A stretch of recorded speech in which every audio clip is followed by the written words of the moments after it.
APSC recently combined competitive 2020-24 examination or prelims or cutoff আৰু mains or cutoff officially release কৰিছে so এই particular video টোত আমি discussion কৰিম যে এই cutoff meaning actually কি হয় কি observations আমি কেনেকুৱা ধৰণৰ কি লব লাগে so আমি ভিডিওটো স্টাৰ্ট কৰাৰ আগতে মই আপোনালোকক জনাব বিচাৰিম যে মই ৰিসেন্টলি APSC প্ৰিলিমছৰ ওপৰত এটা স্ট্ৰেটেজি ভিডিও আপলোড কৰিছো যত আপোনালোকে স্ট্ৰেটেজিটো পাবই লগতে আপোনাৰ যেতিয়ালৈকে এক্সাম হৈ নেযায়তিয়ালৈকে কি কৰিব লাগিব এটা পাৰ্টিকুলাৰ ডেট কি কৰিব লাগিব হেনকা ধৰণৰ প্লেনো ইয়াত বনাই দিয়া আছে ডেইলি টাইম টেবল কি হ'ব লাগে কি মিস্টেকস এভয়েড কৰিব লাগে এই বস্তুটো গুটেই এই ভিডিওটোত আপোনালোকে পাই যাব আমাৰ চেনেলত স্ক্ৰল কৰিলে আপুনি এই ভিডিওটো পাব ঠিক আছে সো ফাৰ্স্ট অফ অল আমি প্ৰিলিমছৰ আমি पैटर्न तो চাইলো যাতে সবে বুজি পায় সো আমাৰ প্ৰিলিমছত দুটা পেপাৰ থাকে পেপাৰ 1 আৰু পেপাৰ 2 পেপাৰ 1 ত আপোনাৰ 100টা কোৱেশ্চনস থাকে আৰু 100টা কোৱেশ্চনত আপোনাৰ কি হয় পাৰ কোৱেশ্চন 2 মাৰ্কস কে থাকে আৰু আপোনাৰ যদি কাৰেক্ট কৰে 2 মাৰ্কস পায় আৰু যদি আপুনি ৰং কৰে তেতিয়া হলে 0.05 বাট সৰি মাৰ্কস কাট খায় ঠিক আছে আৰু আপোনাৰ যেটো সিসেট পেপাৰ থাকে হেতু কোৱালিফাইং হয় ইয়াত 80টা কোৱেশ্চনস থাকে ইয়াত 0.25 কে আপোনাৰ এটা ইচ কোৱেশ্চনত মাৰ্কস থাকে আৰু লগতে আপুনি যদি ৰং কৰে তেতিয়া হলে আমাৰ 0.625 মাৰ্কস আপোনাৰ নেগেটিভ মাৰ্কিং হয় ঠিক আছে সো এইখিনি কথা আপুনি জানিলেহে মেইনলি আপুনি কাট অফৰ কথাটো বুজি পাব ভাল ধৰণে ঠিক আছে আমাৰ মেইনছ এক্সামিনেশনত আমাৰ টোটাল 6টা পেপাৰ থাকে আৰু ইচ পেপাৰত 250 মাৰ্কস কে থাকে আৰু হেনেকে আপোনাৰ 1500 মাৰ্কসৰ ওপৰত আমাৰ এক্সামিনেশনটো হয় সো এই যেটো আপোনাৰ PDF এটো আপোনালোকে APSC ৰ অফিশিয়াল যেটো ওয়েবসাইট আছে তাতো পাবো আপোনালোকে দেখিবলৈ পাইছে যে 2020-24 ৰ যেটো এক্সামিনেশন 2020-25 ত হৈছিল লাষ্ট ইয়াৰ সো তাত আমাৰ প্ৰিলিমিনাৰী এক্সামিনেশনত আপোনাৰ ওপেন ক্যাটেগৰীৰ মেইলৰ কাৰণে 87 মাৰ্কস কাট অফ গৈছে ঠিক আছে আৰু আপোনালোকে এটো দেখিবলৈ পাইছে যে সিগনিফিকেন্টলি লোৱাৰ হয় আমি যদি লাষ্ট ইয়াৰৰ কাট অফৰ লগত কম্পেয়াৰ কৰো 95 আছিল লাষ্ট ইয়াৰৰ কাট অফ আপোনাৰ ওপেন ক্যাটেগৰীৰ এতিয়া আপোনাৰ সিগনিফিকেন্টলি ৰিডিউস হৈছে আৰু একৰ্ডিংলি আপুনি এই পাৰ্টিকুলাৰ ভিডিও to pause কৰি পিনে ইয়াৰ কাট অফ টুৰ মানে যেটো মানে এটো ক্যাটেগৰী ওয়াইজ কাট অফৰ যেটো ক্লাসিফিকেশন আছে হেতু আপোনালোকে ভিডিওটো পজ কৰি পিনে চাব পাৰে মই আপুনি স্ক্ৰিনৰ পৰা মই আতৰি দিছো বাট মই জেনাৰেলি সক এটুক মই গাই পিনে নুহুনা বিকজ আপোনালোকে জানে যে এইখিনি আপোনালোকে নিজে পঢ়িব পাৰিব বাট কি অবজাৰভেশনস কিছুমান আপোনালোকৰ কাৰণে লৈ আনিছো প্ৰথম অবজাৰভেশন হৈছে যে যেটো প্ৰিলিমছৰ কাট অফ নো ডাউট আমাৰ সিগনিফিকেন্টলি লো হৈ গৈছে ঠিক আছে ডিক্ৰিজ হৈছে 2020-24 ত 2020-23 ৰ তুলনাত কিন্তু মেইছৰ যেটো কাট অফ আছে হেতু এটা বহুত ডাঙৰ এটা জাম্প আমি দেখিবলৈ পাইছো যদি আমি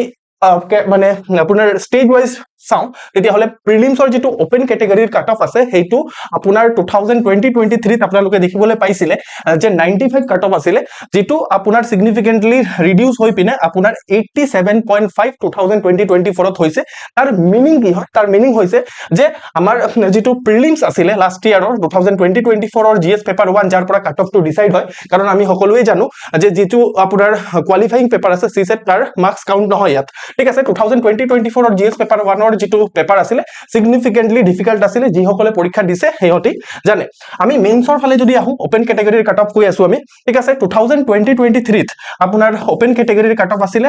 614 কিন্তু সক আপোনালোকে 2020-24 ত হেতু 614 ৰ পৰা ইনক্ৰিজ হৈ পিনে আপোনাৰ 682 কাট অফ গৈছে মানে 68 মাৰ্কসৰ এটা সিগনিফিকেন্ট ইনক্ৰিজ আপোনালোকে দেখিবলৈ পাইছে আৰু তাৰ মানে কি হয় যে মেইনছত যি সকলে ক্যান্ডিডেট লিখিছে মেইনছ লিখিছে তাহাতি পুনৰ কম্পিটিটিভ হয় মানে তাহাতি বহুত বেছি ভাল ক্যান্ডিডেট হয় আৰু হেতুৰ কাৰণে আপোনালোকে মেইনলি মেইনছৰ কাৰণে বেছিকৈ প্ৰিপাৰেচন কৰাৰ দৰকাৰ আছে যেটো আমি কি টেক ওয়েজতো মানে ডিসকাস কৰিম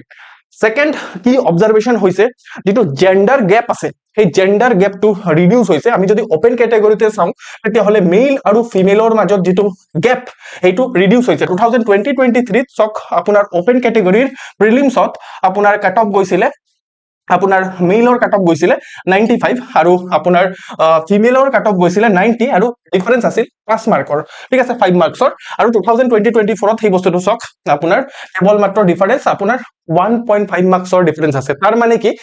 যে যেটো আপোনাৰ মেইল আৰু ফিমেলৰ মাজত যেটো আপোনাৰ ডিফাৰেন্সিয়েচন সেইটো আপোনাৰ নাইকিয়া হৈছে, মানে জেণ্ডাৰ ইকুৱেলিটি আহিছে বুলি আপুনি ক'ব পাৰে ঠিক আছে। আৰু নেক্সট অবজাৰভেশ্যন হৈছে যে যিটো আপোনাৰ ৰিজাৰ্ভ কেণ্ডিডেট, ঠিক আছে, ৰিজাৰ্ভ কেটেগৰীৰ যিসকল কেণ্ডিডেট আছে তাহাঁতৰ মাজৰ যিটো কম্পিটিশ্যন, তাহাঁতৰ মাজৰ কম্পিটিশ্যনটো ইনক্ৰিজ হৈছে। আপোনালোকে চাব পাৰে যে OBC আৰু MOBCৰ যিটো আপোনাৰ মেইনছৰ কাট অফ আছে সেইটো 75 মাৰ্কছ ইনক্ৰিজ হৈছে,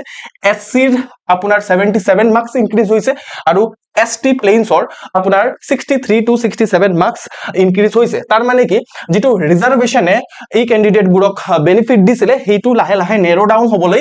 ষ্টাৰ্ট কৰিছে, ঠিক আছে। অপেন কেটেগৰীৰ সমানে মোটামুটি কাট অফ আছে, বেছি আপোনালোকে ডিফাৰেন্স দেখিবলৈ নেপাব, ঠিক আছে। সাৰ্ভিসমেনৰ লগত ৰিলেটেড অলপ ইম্পৰ্টেন্ট কথা আছে, তাত এটা সিগনিফিকেন্ট জাম্প কাট অফত দেখিবলৈ পোৱা গৈছে। প্ৰিলিমছত 2020-23 কেৱল মাত্ৰ 12.5 আপোনাৰ কাট অফ আছিলে, যিটো 2020-24 29.5 কাট অফ গৈছে, মোৰ দেন ডাবল হৈ গৈছে, ঠিক আছে। মেইনছতো আপোনাৰ ইনক্ৰিজ দেখিবলৈ পোৱা গৈছে, 108 মাৰ্কৰ এটা জাম্প দেখিবলৈ পোৱা গৈছে। তাৰ মানে হৈছে এক্স সাৰ্ভিসমেনৰ যিসকল কেণ্ডিডেট আছে তাহাঁতি মোৰ নাম্বাৰ অফ আপোনাৰ কেণ্ডিডেট কোৱালিফাই কৰিছে, অথবা আপোনাৰ তাহাঁতি বেটাৰ্ড প্ৰিপেয়াৰ্ড হৈ আছে, ঠিক আছে। সো আমাৰ কি টেক এৱেজ কি হয়, সব প্ৰিলিমছ যিটো আছে সেইটো ট্ৰিকি হৈ গৈছে, ঠিক আছে। আৰু সেইটো আমাৰ যিটো কাট অফৰ অবজাৰভেশ্যন, কাট অফ যিহেতু আপোনাৰ তলত গৈছে 95 আছিলে, সেইটো ৰিডিউস হৈ পিনে আপোনাৰ 87.5 আহি গৈছে। অপেন কেটেগৰী মেইলৰ কথা কৈছো আমি, তাৰ পৰা আমি গম পাইছো যে যিটো প্ৰিলিমছ এক্সামিনেশ্যন আছে দিনে দিনে আপোনাৰ চ্যালেঞ্জিং আৰু আপোনাৰ এনালাইটিকেল হৈ গৈ আছে, ঠিক আছে। আৰু আপোনালোকে দেখিবলৈ পাইছে, সেইটোৰ কাৰণে আমি কি কৰিব লাগিব, সদায় টাৰ্গেট আমি এটলিষ্ট আমি 100 মাৰ্কছৰ এটা টাৰ্গেট ল'ব লাগিব। 100 to 110 যদি আমি টাৰ্গেট লওঁ তেতিয়াহ'লে আমি উইদাউট এনি সেকেন্ড থট আমি মেইনছৰ কাৰণে প্ৰিপাৰেচন কৰিব পাৰিম। আৰু এইটোৰ বিষয়ে মই কেনেকে আমি 100 to 110 পাব পাৰো, ঠিক আছে, তো তাৰ বিষয়ে মই সেই পাৰ্টিকুলাৰ ভিডিঅ'টো যিটো মই ফাৰ্ষ্টত দেখুৱাইছিলো সেইটোত মই কৈছো, ঠিক আছে। তো প্লিজ আপোনালোকে সেই ভিডিঅ'টো চাব পাৰে, ঠিক আছে। তো ইয়াত আপোনাৰ মানে প্ৰিলিমছত কি মেটাৰ কৰিব, একুৰেচি মেটাৰ কৰিব, আৰু কনচেপচুৱেল যিটো ডেপথ আছে সেই কনচেপচুৱেল ডেপথ মেটাৰ কৰিব। আৰু একচুৱেল যিটো বেটেল গ্ৰাউণ্ড হয়, একচুৱেল বেটেল গ্ৰাউণ্ড হৈছে আমাৰ মেইনছ। আপোনালোকে দেখিবলৈ পাইছে মেইনছৰ যিটো কাট অফ অল কেটেগৰীতে মোটামুটি আপোনাৰ 68 to 77 মাৰ্কছৰ এটা জাম্প আপোনালোকে দেখিবলৈ পাইছে। তো তাৰ মানে কি আপুনি যদি এভাৰেজ আনসাৰ লিখে তেতিয়াহ'লে আপোনাৰ ডিসকোৱালিফিকেশ্যন যে হ'ব সেইটো খাটাং পুৰা, ঠিক আছে। সো আপোনালোকৰ নেক্সট আপোনাৰ যিটো টেকৱে হৈছে যে স্কোৰ যিটো আছে মেইনছত স্পেচিয়েলি, সো মেইনছত আপোনালোকে স্কোৰ হাই কৰিব লাগিব। 2020-23 যদি আমি চাওঁ তেতিয়াহ'লে অন এন এভাৰেজ যদি 100ৰ ওচৰা-ওচৰি পায়, মানে 102 পায়, মোটামুটি আপুনি কাট অফটো ক্লিয়াৰ কৰি লয়। কিন্তু আপোনালোকে 2020-24ৰ মেইনছত আপোনালোকে দেখিবলৈ পাইছে আপোনাৰ পাৰ পেপাৰত আপুনি এটলিষ্ট 114 মান পাব লাগিব। এজিউম কৰিছো 6টা পেপাৰ আছে, অবভিয়াছলি 6টা পেপাৰে আছে, নো ডাউট 114 প্ৰত্যেকটা পেপাৰত পোৱা সম্ভৱ নহয়। যদি অলপ এক পেপাৰত কম পায় তেতিয়াহ'লে আৰু এটা পেপাৰত আপুনি অলপ বেছি পাব লাগিব, তেতিয়াহে আপুনি মেইনলি এই এক্সামিনেশ্যনটো কোৱালিফাই কৰিব পাৰিব। সো